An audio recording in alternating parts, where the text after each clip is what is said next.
10h, très heureux de vous retrouver. Soyez les bienvenus dans le live BFM avec au sommaire ces 150 vacanciers israéliens refoulés d'un parc de loisirs en raison des convictions personnelles, je cite, du gérant. En France, dans les Pyrénées-Orientales hier, l'homme a été placé en garde à vue pour discrimination fondée sur la religion.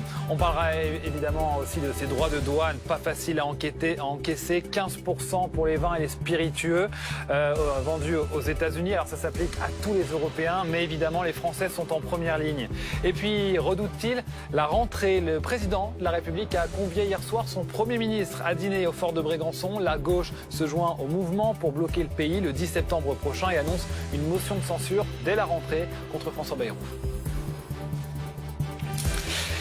Ils ont entre 8 et 16 ans, un groupe de 150 touristes israéliens qui étaient en vacances en Espagne. Hier, ils avaient prévu de venir en France pour passer la journée dans un parc de loisirs des Pyrénées-Orientales. Sauf qu'une fois arrivés, Maxime Clieruzat, le gérant leur a refusé l'accès. Oui, on se trouve à Portet-Puymorin, une petite commune d'un peu plus d'une centaine d'habitants dans les Pyrénées-Orientales.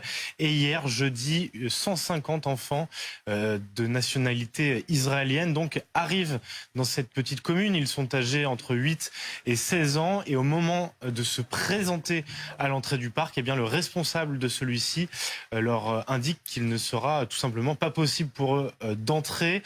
Ils se font donc refuser l'entrée. Le responsable évoque, lui, ses convictions personnelles pour cet acte. Les gendarmes interviennent et escortent alors ces enfants vers un autre parc de loisirs.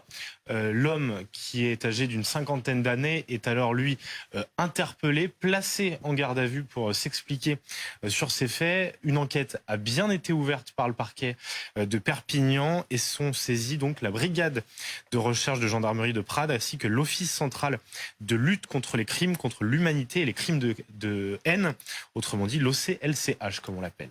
En l'occurrence, là, c'est un délit qui est puni jusqu'à 3 ans de prison. C'est un délit qui est puni, tout à fait. Reste à savoir dans quelles conditions l'entrée leur a été refusée et ce que déclarera le mis en cause lors de ses gardes à vue. Qui est donc actuellement en garde à vue, mais c'est le parquet qui explique qu'il leur a fait part de ses convictions personnelles pour leur refuser l'accès. Absolument, et c'est ce qu'il a déclaré également aux enfants au moment de leur refuser l'accès.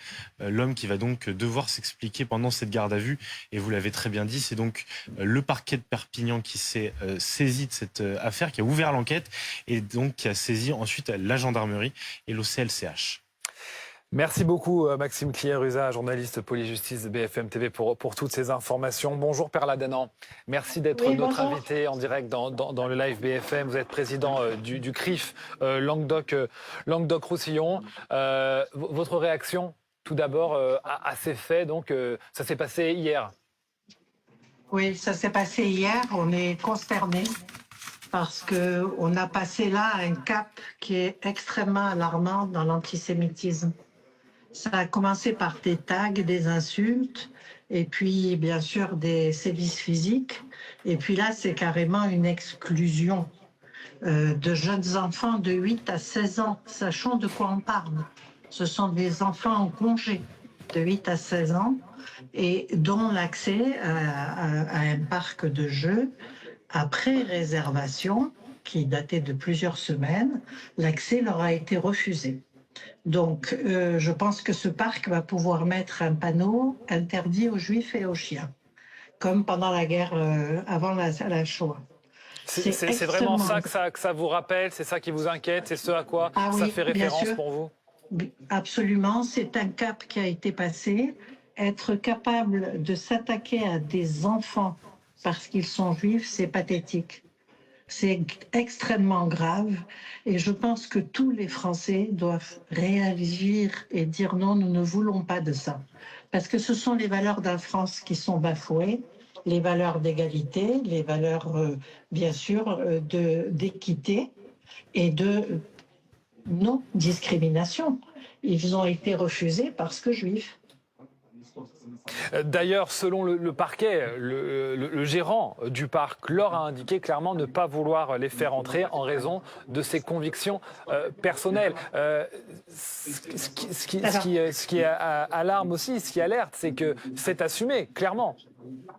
Absolument, c'est-à-dire qu'il a déclaré ça comme si c'était une opinion, quelque chose d'autorisé. Or, c'est absolument interdit. Le deuxième point, après, il a dit qu'il avait un ennui technique, qu'il a fermé le parc pour tout le monde, mais ça a été une façon de se rattraper. Je trouve que le fait qu'il ait été mis en comparution immédiate, en garde à vue immédiatement, c'est un bon signe. Et nous attendons maintenant une réponse très ferme de la justice. Ce qui vous inquiète, c'est la banalisation peut-être, parce que c'est vrai qu'on a assisté en particulier cet été à différents faits de cet ordre. Absolument. Il y a eu des faits successifs et à chaque fois ciblant des juifs.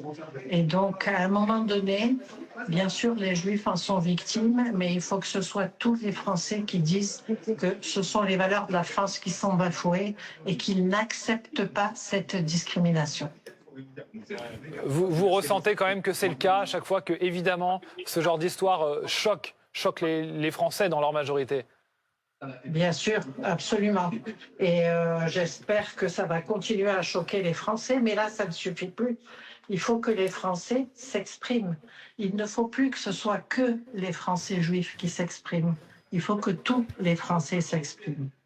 Parce que le fait que des partis politiques comme LFI aient banalisé l'antisémitisme et les minoré en l'habillant avec un faux nez d'antisionisme, je pense que tout cela fait que les gens se sentent autorisés.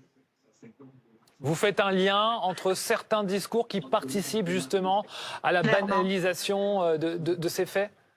Absolument, je fais un lien direct. Et quand on entend des députés ou des chefs de parti qui disent que l'antisémitisme est totalement résiduel, eh bien, c'est un feu vert pour tout le monde.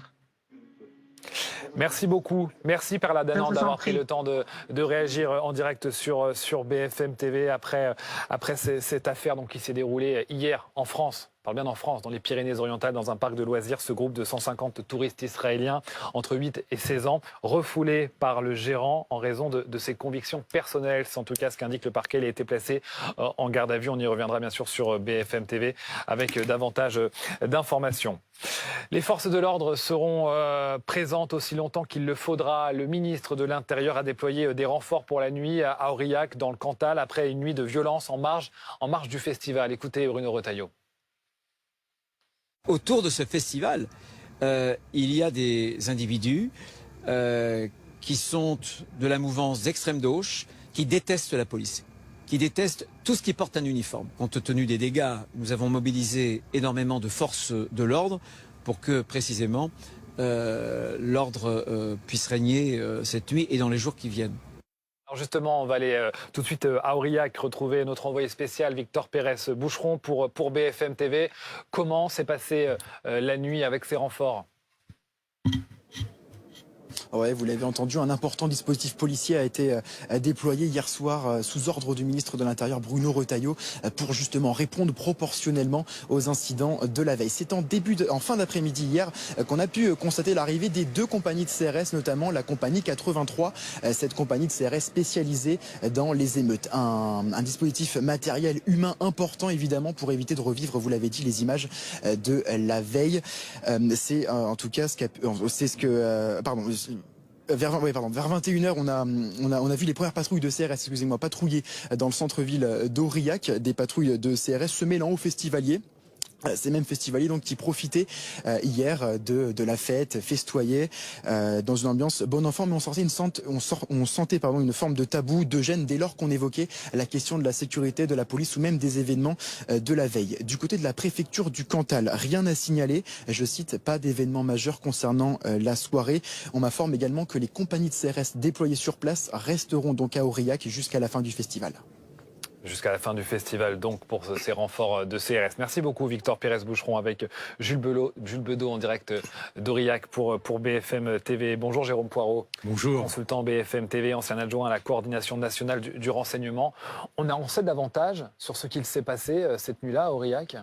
Oui, ce sont des actes qui ont été prémédités, puisque les émeutiers étaient équipés, ils étaient cagoulés. On ne vient pas à un festival comme le festival d'Aurillac avec des cagoules et puis des armes par destination pour casser du flic, puisque Moi, ce qui me choque quand même beaucoup dans cette affaire, c'est que 8 blessés parmi les forces de l'ordre. Je crois ne pas avoir entendu qu'il y avait un bilan côté émeutier. Donc évidemment, là, ce sont des actes prémédités qui ont été commis. Bruno Retailleau pointe directement l'extrême gauche. Oui, s'il le dit, c'est qu'il est très bien informé. Ça tombe bien, il est ministre de l'Intérieur, donc il y a au moins 2 services de renseignement qui sont sous son autorité. Donc le ministre connaît très bien cette mouvance. Les individus sont connus, les groupes sont connus, leurs modes d'action sont connus et parfois leurs déplacements sont anticipés. Frédéric Claus, bonjour. Merci Bonjour. d'être également avec nous, secrétaire général du syndicat des commissaires de la police nationale. Le ministre de l'Intérieur qui pointe donc l'extrême gauche, pointé déjà dès hier par le maire d'Aurillac qui témoignait sur notre antenne et qui nous disait que c'était très clair. C'était des anarchistes au slogan anarchiste et qui s'en prenaient à la République, au symbole de la France. Oui, on a entendu des slogans, une balle, un flic, une balle, un flic. Des gens cagoulés, masqués, comme l'a dit Jérôme Poirot, organisés.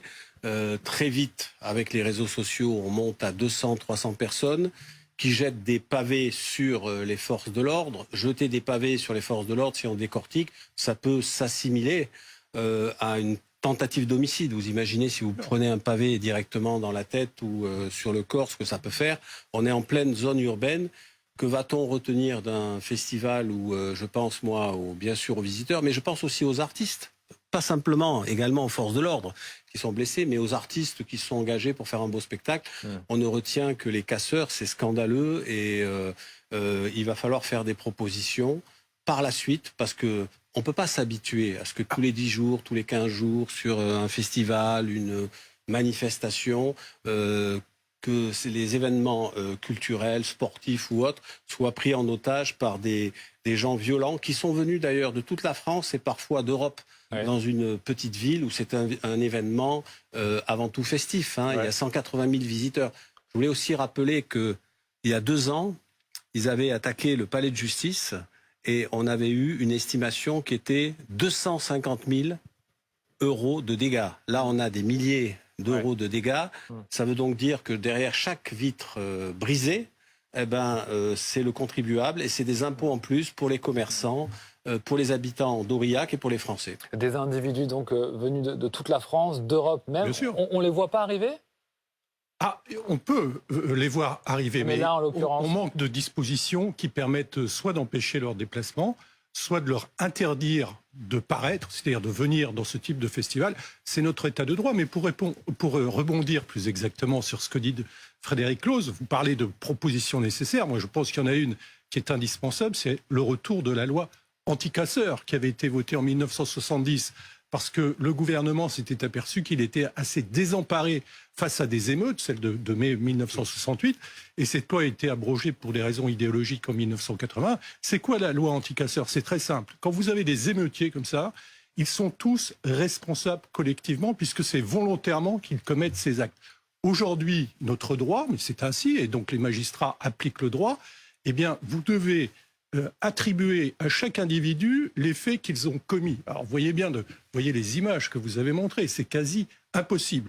Là, ils sont volontaires, ils savent ce qu'ils font, ils doivent être tous punis de la même manière pour leur participation, sans qu'il soit nécessaire de savoir qui a jeté un pavé sur qui et à quel moment. C'est punir l'ensemble, punir le bloc, le Black Bloc en l'occurrence. Je suis absolument d'accord avec ce que vient de dire Jérôme Poirot.